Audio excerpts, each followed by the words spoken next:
right, if for whatever reason your legs are bound with duct tape and your body is bound against the chair, here's how you're gonna escape.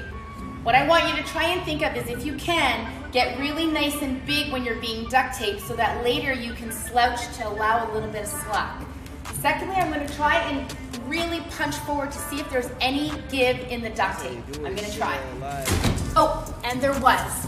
Now luckily, you literally could get out like this. If not, you're going to create some slack and wiggle literally underneath it and get out that way.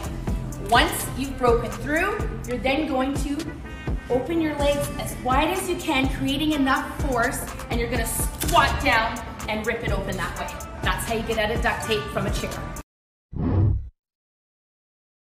Here's what to do if someone grabs your arm. Grabs your arm, I want you to get down a little bit so you have a real nice center of gravity. Then I want you to flex your arm into that bicep with an open hand while pivoting so you're protecting your face, and then with an open palm, strike their nose or their face and just get away.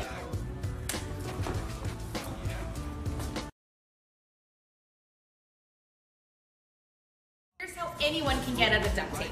What's really important is the technique. All right, so he's duct taped pretty good. We're gonna go up, or we're just gonna open those elbows right from this position. The important thing is to drive it through, creating that tension and driving those elbows right to the sides of that rib cage and going right through. Let's do it. There you go! Awesome job. There you have it, how to get out of duct tape. As a former police officer, here are some tips on what you can do if you feel like you're being followed in public. Try and lose yourself in the crowd if there is a crowd, or make sure you try to go into somewhere where there is a crowd, and even change up your appearance. If you're wearing a jacket or a sweater, take it off so you look a little bit different. Go into a coffee shop or something similar where you can actually go up to the counter, let the barista or anybody know casually that you're being followed, then order something and actually sit down so that you can waste some time. As always, learn your surroundings, look around you, what stores are around you, is there an address you have, a street number, and get to know what your follower is wearing and everything about him, his height, his rough age, anything like that can be used as indicators for later if you need that for the police. As always, stay safe, guys, and always be ready.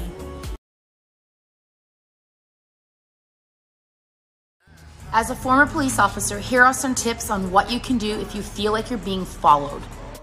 As a good test, if you think you're being followed, cross the street. If they follow you, then start really planning out your options. Scan the area for anyone that's around, or if there's a business that's there, go on in and don't be afraid to tell them that you're being followed. If you feel they're waiting for you, or if they're outside kind of lingering around, everyone has their cell phone on them, give someone a call, tell them to pick you up, or call the police. Most of the time, these guys don't want to get caught.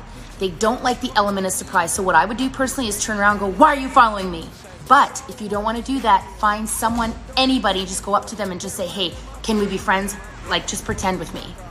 As always, guys, each case is individual. Always go with your gut feelings and stay safe. Be aware of your surroundings. If your hands and legs are duct taped, here's how to get out of it. Open your hands a little bit, up really high, and I want you to really jam your elbows into your rib cage like this. It's broke. Next, stand up slightly, really grab your fist in a prayer or in a fist situation and punch out. And there you go. There you go. This is why you should scratch your predator always before running away. As a former police officer, it's important if you get that DNA on your fingernails, it makes the chance of that predator getting caught much better. Also, you're gonna leave marks on his face to help him get caught. Just as important, scratching the face is gonna give you a great distraction and buy you time to run away.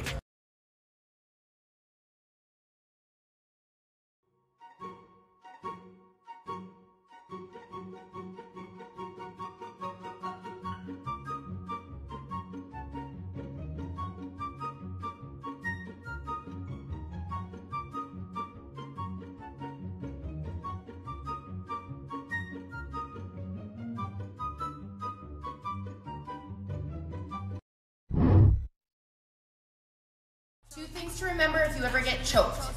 To break the choke by coming down as hard as you can, kick and run as fast as you can. Spit in their face as a distraction, then take your thumb right into their eye and dig in as hard as you can. Remember, your life is at stake.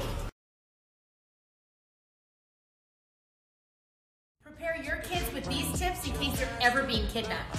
Teach your kids that if somebody tries to grab their arm, that they pull their arm back as hard as they can, drop to the ground, scream as loud as they can, help, and take off running.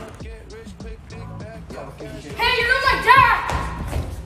No! It's really important to scream as loud as you can, create witnesses around you, and if you have to, bite, fight, do whatever you can to get away.